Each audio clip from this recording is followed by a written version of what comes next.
देखिए, व्यक्ति जो होता है जन्म से ही बहुत सारे रिश्तों में जाने अनजाने जुड़ जाता है। माता पिता, भाई बहन, उम्र बढ़ती है, मित्र बनते हैं, रिश्ते जीवन में आते भी हैं और जाते भी हैं। लेकिन रिश्तों में मुश्किल तब होती है जब कोई वजह नहीं होती और उसके बावजूद रिश्ते टूट जाते हैं गलत फहमी की वजह से। ज्योतिष क्या कहता है रिश्तों की गलत फहमी के बारे में? देखिए, किसी व्यक्ति या किसी संबंध के बारे में भ्रम के कारण नकारात्मक कल्पना जब आप करते हैं तो वो गलतफहमी कहलाता है। आपको पता नहीं है सच क्या है, आप भ्रम में हैं, लेकिन आपके मन में कल्पना में निगेटिविटी आ गई। आपने मन में एक नकारात्मक बात उस आदमी के लिए सोच ली, ये गलतफहमी है। गलतफहमी का सबसे ज्यादा दुष्प्रभाव पड़ता है वैवाहिक जीवन में या प्रेम के मामले में। कुंडली में चतुर्थ, पंचम, सप्तम और द्वादश, फोर्थ, फिफ्थ, सेवेंथ और 12th हाउस से व्यक्ति के मन की दशा देखी जाती है। चंद्रमा, बुध और शुक्र ये गलतफहमी को जन्म देते हैं और शनि और राहु उसको हवा देते हैं। राहु एक ऐसा ग्रह है जो कल्पना में मुश्किलें पैदा कर देता है। इसीलिए गलतफहमी के पीछे अगर राहु है तो गलतफहमी खत्म नहीं होती, कुछ बड़ा गंभीर हो जाता है जीवन में। पति पत्नी को लेकर गलतफहमी पैदा किया और उसके बाद शादी टूट गई, मारपीट हो गई, कभी कभी अपराध हो जाते हैं। ये गलतफहमी को सबसे ज्यादा हवा देता है राहु। जो लोग दूसरों के बारे में गलत परसेप्शन रखते हैं या बिना वजह के गलत विचार बनाते हैं, 100%, 99 भी नहीं, 100% उनका राहु नकारात्मक होता है। तो राहु सबसे ज्यादा गलतफहमी पैदा करता है और प्रेम के रिश्तों में, विवाह के मामलों में, प्रेम में और आपसी संबंधों में ये ऐसी कल्पना पैदा करवा देता है कि आदमी गलतफहमी का शिकार हो जाता है।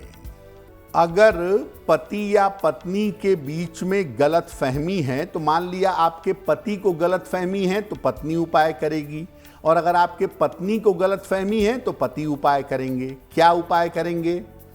पति या पत्नी 16 सोमवार का उपवास रखेंगे। रोज सुबह 11 माला, या इतना न कर पाए तो कम से कम 3 माला ओम नमः शिवाय का जप करेंगे और हर सोमवार को 1 लोटे जल में 1 चम्मच दूध डालकर दूध मिश्रित जल शिवलिंग पर अर्पित करेंगे और काले रंग का प्रयोग करना पूरी तरह से बंद कर देंगे। अगर आपके पति को गलतफहमी है, पत्नी ये उपाय करती है, या पत्नी को गलतफहमी है, पति ये उपाय करते हैं, तो गलतफहमी निश्चित रूप से समाप्त होगी और निश्चित रूप से जीवन बेहतर होगा। अगर आपके प्रेमी को गलतफहमी है तो प्रेमिका उपाय करेगी, और प्रेमिका को गलतफहमी है तो प्रेमी उपाय करेंगे। क्या करेंगे?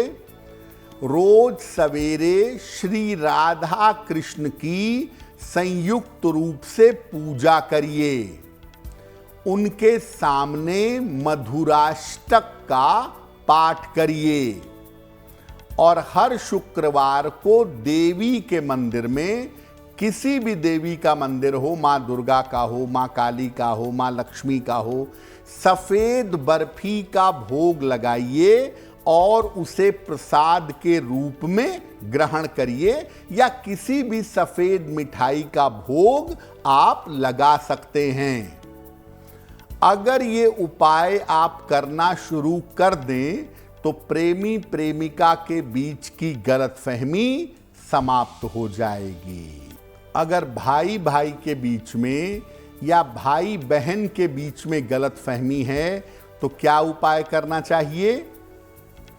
मंगलवार का उपवास रखिए। आपके भाई को गलतफहमी है तो आप रखिए, आपकी बहन की गलतफहमी है तो भाई रखेंगे। मंगलवार का उपवास रखिए। रोज सवेरे 11 माला या कम से कम 3 माला ओम हं हनुमते नमः, ओम हं हनुमते नमः इसका जप करें। और हर मंगलवार को हनुमान जी को चमेली का तेल और सिंदूर चढ़ाएं।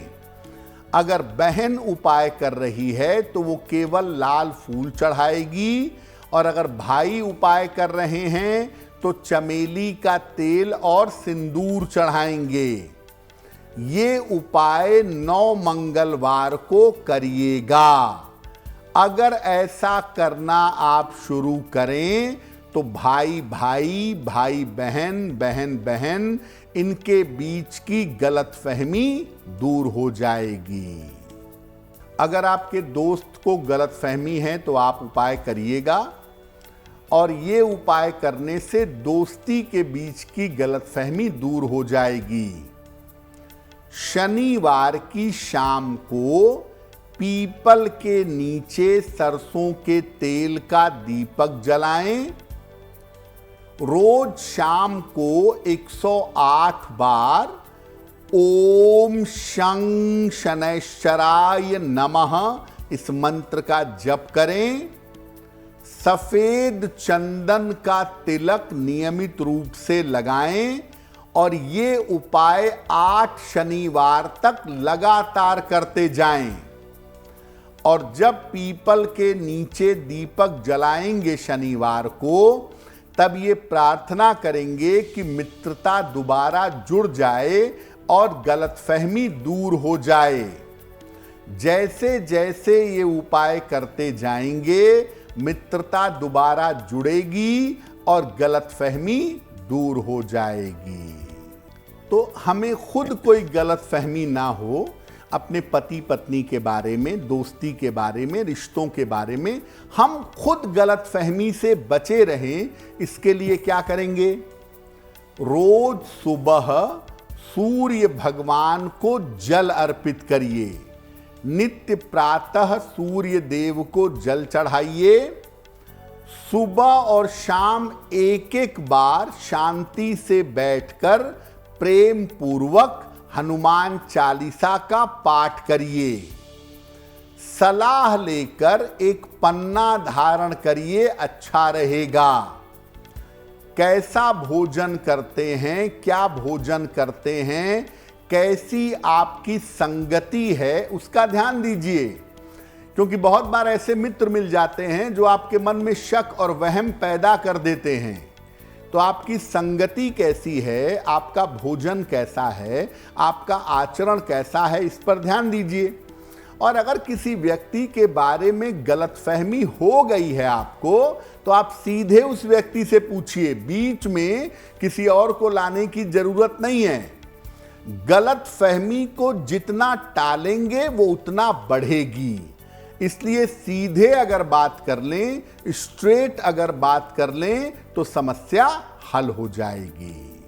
अगर आप मुझसे जुड़ करके अपनी समस्याओं का समाधान चाहते हैं और चाहते हैं कि आपकी समस्याओं को ज्योतिष के माध्यम से सुलझाया जाए, तो आप हमसे संपर्क कर सकते हैं, जुड़ सकते हैं एस्ट्रो तक पर।